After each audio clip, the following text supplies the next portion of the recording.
Amy carries the poles in her backpack on the outside. The rest of the tent gets stored inside my backpack in two separate bags. This first bag is the one the tent originally came in. It all fit in there if you wanted to try to pack it back in. And then we have the rest of it in this REI cinch bag that we bought. So the tent we have is a Big Agnes copper spur 3-person tent.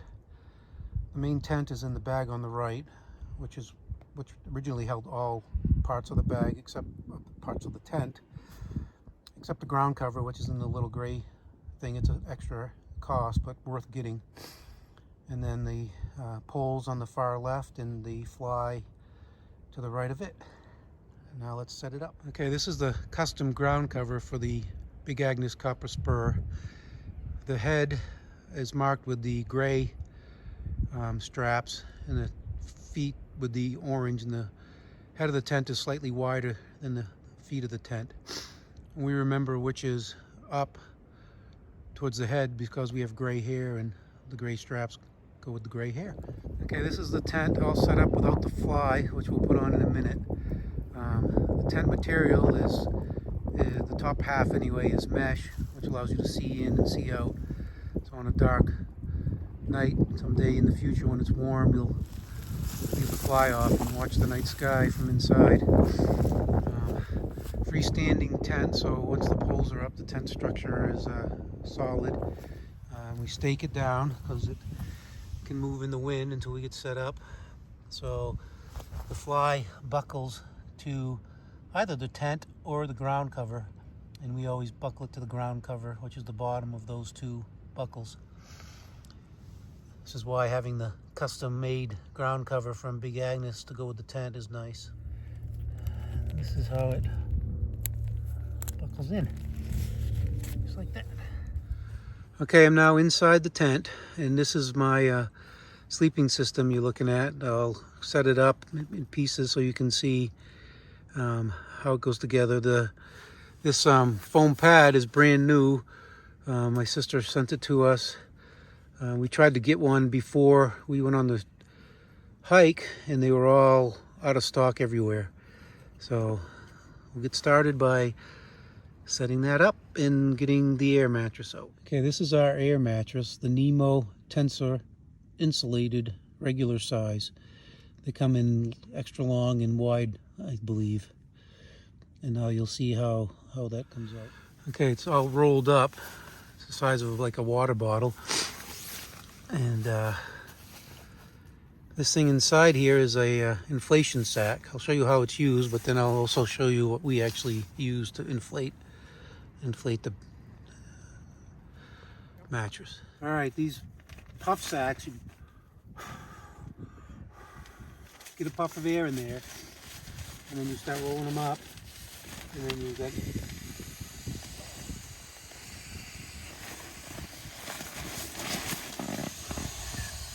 that's how air gets put into the mattress. But we have a better way. Okay, so this is our better way of pumping up the mattress.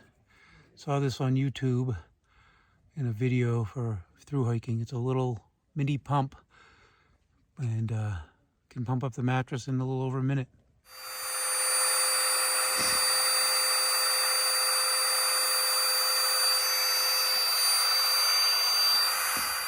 Okay, the pump sack's all filled, and now it's time to put my sleeping bag out. My sleeping bag is a Nemo Disco 15-degree bag, and Amy has the same model, only the female version.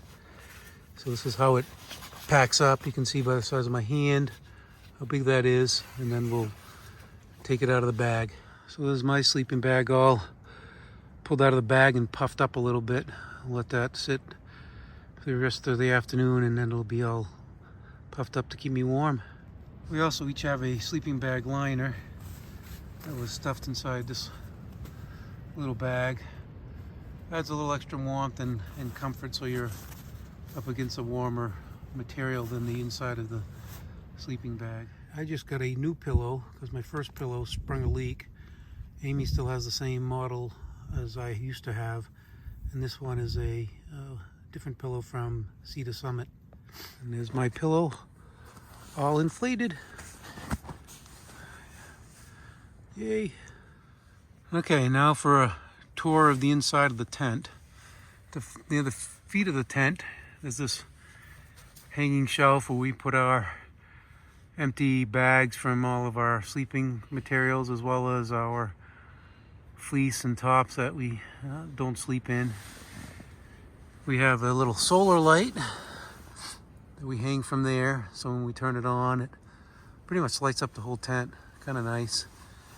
And then further back here, there are little pockets up here for putting your phone in. This one's intended for the phone, so that the cord will come down there and into your head for listening. And then near the door, there's another little pocket. Put our headlamps and other things we might need to get to in the middle of the night. And I believe there's one more pocket. We haven't been really using this one much. Right here. But Amy's got some of her stuff stored on her side. It's cozy, and there's, you know, enough room for the two of us, and that's about it for a 3-person tent. I don't know where the third person would be if they were in here. So,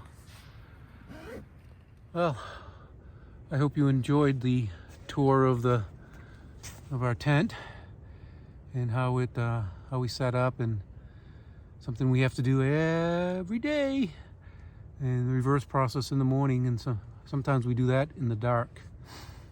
So, all right, bye.